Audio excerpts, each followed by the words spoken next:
Buenos días, queridos hermanos. Le damos gracias a Dios por permitirnos tener este tiempo, un domingo más, en el cual podemos estar a través de este medio compartiendo un pensamiento de la palabra de Dios que nos lleve realmente a que podamos adorar a Dios en esta mañana. Pensaba en en el título del mensaje que les compartía, que ahí seguramente en el link que le mandaron dice el mecanismo de la fe. Pensar en esto, pensar en este mecanismo, el cual me ponía como título, me iba a la definición, y escuchá, la definición dice así: ¿qué es un mecanismo? Es un conjunto de partes de una máquina en su disposición adecuada. Es una estructura de un cuerpo natural o artificial y combinación de sus partes constitutivas.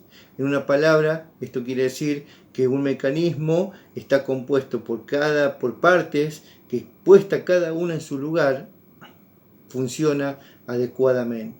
Pensar en el mecanismo de la fe es pensar a dónde yo tengo puesta mi fe, a dónde está esa estructura, a dónde está la punta del iceberg, si se puede decir, donde comienza mi fe. ¿Qué es fe? Pensar en la fe es pensar en la definición de Hebreos. Es pues la fe, la certeza de lo que se espera y la convicción de lo que no se ve. ¿Sabes qué? Tener una convicción realmente de esta manera, una fe viva, algo que nos pueda llevar a nosotros a confiar de tal manera en Dios, es pensar que no hay pruebas por las cuales podamos pasar, sean momentáneas o sean largas, o sea la prueba que podamos pasar. Cuando Dios intervenga, todo puede cambiar. ¿Por qué? Porque creemos que Dios tiene poder para cambiar cualquier circunstancia. Pensando en este mecanismo de fe, leyendo este salmo que quiero compartirte en esta mañana, había 4 puntos que te quería compartir y te quiero compartir para que juntos podamos, a través de la palabra de Dios, tener un pensamiento unánime puesto en Dios. En esta mañana nosotros nos juntamos a recordar a la persona de nuestro Señor Jesús. Pensamos en su obra, pensamos en su amor, en su entrega, a través del pan, a través del vino. Recordamos la muerte sustitutoria de nuestro Señor Jesucristo, ocupando nuestro lugar, puesta la esperanza en que Él se levantó al tercer día. Dice la Biblia, Dios le levantó, suelto los dolores de la muerte, porque la muerte no le podía retener, porque Dios es poderoso, y levantó a su Hijo, y Él está hoy sentado a la diestra de Dios. Y eso nos da a nosotros la convicción de poder tener una fe firme, una fe que nos lleva a nosotros a confiar en un Dios vivo, en un Dios real, en un Dios que no está lejano, en un Dios que está al alcance de una plegaria de fe, de una plegaria con una convicción firme de saber que mi oración no es hecha al aire únicamente, sino que va a la misma presencia de Dios y que Dios tiene cuidado de mi petición. Realmente pensar, por eso en esta mañana me gustaría compartir con ustedes 4 razones para poder mantener una fe encendida, mantener un lenguaje de fe. Quisiera que me acompañes al Salmo. Es un salmo que quiero compartirte y creo que es muy oportuno en esta mañana, por los tiempos que vivimos, hablar acerca de este salmo, que es una oración por una pronta restauración. Dice el Salmo 126 en el versículo 1: cuando Jehová hiciere volver la cautividad de Sión, seremos como los que sueñan, entonces nuestra boca se llenará de risa y nuestra lengua de alabanza. Entonces dirán entre las naciones, grandes cosas ha hecho Jehová con estos, grandes cosas ha hecho Jehová con nosotros, y estaremos alegres. Haz volver nuestra cautividad, oh Jehová, como los arroyos del Negev. Los que sembraron con lágrimas, con regocijo segarán, irán andando y llorando. El que lleva la preciosa semilla, mas volverá a venir con regocijo, trayendo sus gavillas.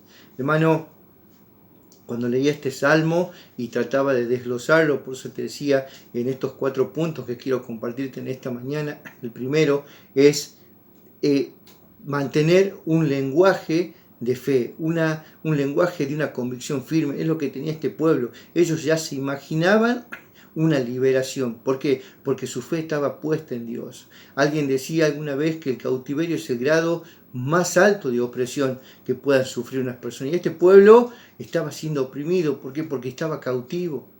Por desobediencia a Dios, le había dado la espalda a Dios y tuvo que ser cautivo. Pero su confianza, cada vez que pasaba por estas situaciones y se volvían a Dios, recordaban quién era Dios. Por eso dice el Salmo en el versículo 1, cuando Jehová hiciere volver la cautividad de Sión. Ya pensaban en la liberación que Dios les podía dar. Por eso pensar en esto indica que tenían una convicción firme de que un día ellos iban a ser liberados. Por eso mantenían un diálogo interno alentándose en la esperanza puesta en Dios, en este Dios poderoso que ellos conocían bien, que tenía poder para librarlos, no importa la circunstancia o la situación en la que estén. Ellos entendían que si Dios intervenía, todo podía cambiar. Y ellos ya pensaban en esa liberación. ¿Y sabes qué? Pensar en este primer punto, que es mantener un lenguaje de fe. Pienso, ¿cuál es el lenguaje que yo tengo en este tiempo? ¿Qué estoy transmitiendo? ¿Está exaltando mi persona, la persona de Dios? ¿Estoy confiando en Dios a pesar del tiempo y de las circunstancias que estamos viviendo? Tiempos difíciles. ¿Cómo es mi lenguaje? ¿Un lenguaje de queja? ¿Un lenguaje de desesperanza? ¿Un lenguaje lleno de temor? Este pueblo era todo lo contrario. Este pueblo tenía un lenguaje de fe, un lenguaje de confianza. ¿Por qué? Porque si vamos a la definición de fe, ¿qué dice? Es pues la fe, la certeza de lo que se espera y la convicción de lo que no se ve. La certeza, ellos esperaban una liberación. No sabían cómo Dios lo iba a hacer, pero sabían que Dios los podía librar. Entonces ellos se animaban continuamente, puesto la esperanza en Dios, sabiendo que Dios era poderoso para librarlos, y mantenían este lenguaje, el lenguaje mismo que Dios nos invita a transmitir a nosotros como hijos, que un día hemos sido librados de la mayor de las cautividades, que es la cautividad por el pecado. Por causa del pecado nosotros estábamos apartados de Dios, lejos de Dios, atrapados en la mayor cautividad, que es el pecado, que es una cárcel que nos tenía aprisionados, pero un día hemos sido liberados. ¿Sabes por qué? Porque Jesús vino para eso, para librarnos. Por eso quiere que tengamos un lenguaje de fe. ¿Sabes qué? Este pueblo lo mantenía. El segundo punto de la estructura que quiero que veamos es el anhelo que ellos tenían. Dice el versículo 4, haz volver nuestra cautividad, oh Jehová, como los arroyos del Nehueb. Ellos tenían un anhelo de fe. El anhelo de fe era de ellos ser liberados. Pero no solo eso, sino que ellos ya veían en la liberación lo que los demás iban a decir cuando sean liberados. Dice el versículo 3, grandes cosas has hecho Jehová con nosotros y estaremos alegres. Y las naciones dirán, grandes cosas ha hecho Jehová con esto. Qué hermoso es pensar que nuestro testimonio puede llevar a alabar a otros a nuestro Dios. Que el testimonio que nosotros demos, podemos nosotros, manteniendo un lenguaje de fe, este anhelo de haber sido liberados, este anhelo de agradar a Dios, de vivir como a Dios le agrada, mostrando a Dios que tenemos un Dios poderoso en nuestra vida, un Dios que tiene cuidado a pesar de las circunstancias que estamos viviendo. Las demás naciones van a decir, grandes cosas ha hecho Dios con esto. Si yo me pregunto, ¿cuál es mi lenguaje? ¿Qué estoy transmitiendo a los demás? ¿De qué manera estoy exaltando a la persona de Dios? ¿Y de qué manera estoy dando testimonio para que las personas hablen bien de Dios? ¿Es mi andar diario como a Dios le agrada? ¿Estoy dando testimonio realmente de que Dios ha transformado mi vida y que puede transformar la vida de todo aquel que se acerca a Él? Como dijo Jesús, venid a mí los que están cargados y trabajados y yo los voy a hacer descansar. No solo les va a dar libertad, sino que les va a dar descanso. ¿Qué mensaje, hermanos, estamos transmitiendo a través de nuestro lenguaje? ¿Qué anhelos tenemos? ¿Qué estamos siendo de testimonio para los demás, para que vengan a Cristo? Es bueno que nos preguntemos en esta mañana. Estas personas tenían un anhelo de ser librados. Y nosotros hemos sido librados cuando hemos puesto nuestra fe en Jesús. ¿Por qué? Porque Él tiene la última palabra. ¿Sabes qué? Ellos soñaron y de esa manera se proyectaron a una realidad muy distinta quizás a la presente. Ellos estaban cautivos, nosotros quizás no estamos cautivos como ellos, pero sí hemos sido privados de nuestra libertad por causa de este virus. Pero ellos Dios había puesto alabanza en su lengua, había puesto risa en su boca, había cambiado sus circunstancias y aún estaban cautivos, pero ya veían su liberación. ¿Cómo estamos hablando nosotros, hermanos, en este tiempo? ¿Cuál es nuestro hablar de Dios? ¿Estamos exaltando a la persona de Dios o hablamos como los demás, sin esperanza, con miedo? No sabemos cuándo va a pasar esto. ¿En qué hemos puesto nuestra esperanza? ¿En una vacuna? ¿En una vacuna está puesta nuestra esperanza? ¿O realmente nuestra esperanza está puesta en Dios? En aquel que es poderoso para librarnos, aun si no llegara nunca esa vacuna. Dios que puede guardar nuestra vida, que puede guardar nuestra salud. A ese Dios debemos adorar y debemos exaltar para que los demás vean y puedan decir como decían del pueblo. Y dirán de nosotros, grandes cosas ha hecho Dios con estos. Realmente ellos hicieron algo más. El tercer punto es ellos se reivindicaron por medio de la fe. Oraron pidiendo a Dios ser reivindicados como individuos, y no solo como individuos, sino como nación. Dice el versículo 4, haz volver nuestra cautividad, oh Jehová, como los arroyos del Negev.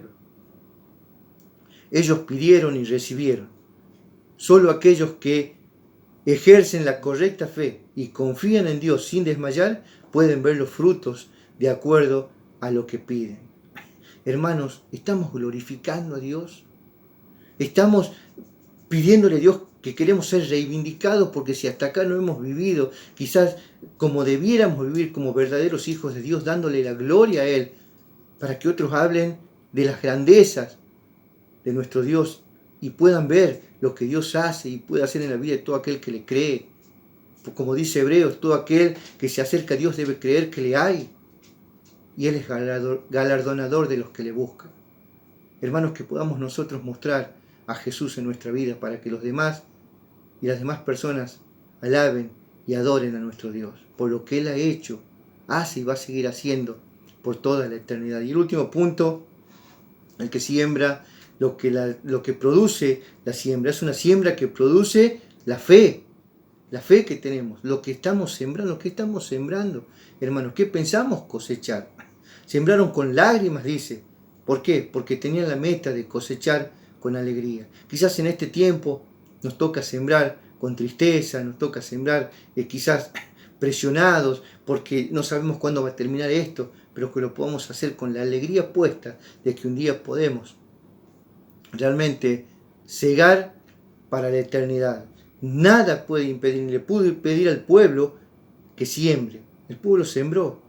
El pueblo en cautiverio continuó sembrando todo lo mejor, porque sabía que un día segaría con victoria y gozo. Dice Gálatas en el capítulo 6, en el versículo 9, que no nos cansemos de hacer el bien, porque a su tiempo vamos a cegar si no desmayamos. No nos cansemos de hacer el bien. No importa cuál sea la prueba, hermanos, que estemos pasando o que podamos tener la seguridad de que contamos con Dios, que es un Dios todopoderoso. Y que en esta mañana exaltamos la persona de nuestro Señor Jesús, exaltamos su obra de amor, la obra que trajo liberación a nuestra vida, la obra que trajo un cántico nuevo a nuestra vida, la obra de Jesús que ha cambiado nuestro lamento en baile, que ha dado sentido a nuestra vida. La obra que ha transformado todo en nosotros por el hecho de poner nuestra fe en esa obra salvadora. Por eso en estos tiempos yo me pregunto y te pregunto, ¿cuál es la esperanza que te permite pasar por estos momentos difíciles que estamos pasando en la vida? Hermanos, ¿cuál es tu lenguaje de fe? ¿Cuál es el anhelo que tenés? ¿Qué están viendo las personas en los demás, en vos, para que glorifiquen a Dios? ¿Qué lugar tiene Dios en estas situaciones difíciles que nos tocan vivir? ¿Qué lugar ocupa Dios en tu vida? Hermano, en esta mañana adoremos a Dios por su grandeza, por su poder, por todo lo que Él es.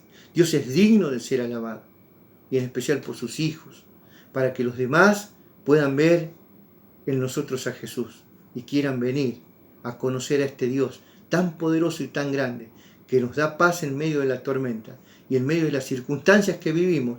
Tenemos seguridad, estamos confiados.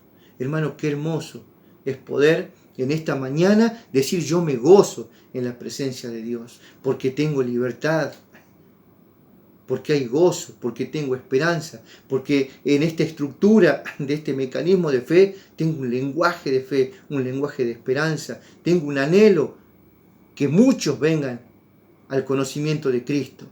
Por eso hablo y transmito a través de mi vida el poder de Dios. Y que en esta mañana, así como yo he sido reivindicado un día, que muchos vengan a la presencia de Dios para ser reivindicados de su manera de vivir y que puedan aceptar lo que aceptamos nosotros un día, el mayor de los regalos, que es el regalo de la vida eterna. Por eso en esta mañana, así como estás, amigo, una vez más te invitamos a que vengas a Dios, así como estás, que no tenés nada que cambiar. Él quiere operar el cambio en tu vida, porque Él te ama, porque Jesús vino para eso, para darte libertad. No sé en qué te encontrás hoy o en qué cárcel te encontrás, cuál es el vicio que te tiene atrapado o en qué manera te encontrás vos hoy en cautiverio, pero Jesús vino para darte libertad. Y esta mañana es una mañana de liberación. Volvete a Dios, decirle a Jesús que perdone tus pecados, que lo aceptás como Salvador y que querés tener esta estructura de fe, este lenguaje de fe, este anhelo, que puedas soñar con Dios y realmente puedas sembrar para la eternidad, como intentamos hacerlo día a día nosotros, para la gloria de su nombre. Que Dios te bendiga en esta mañana. Te pido que compartas con nosotros este tiempo y disfrutes con nosotros. Bendiciones.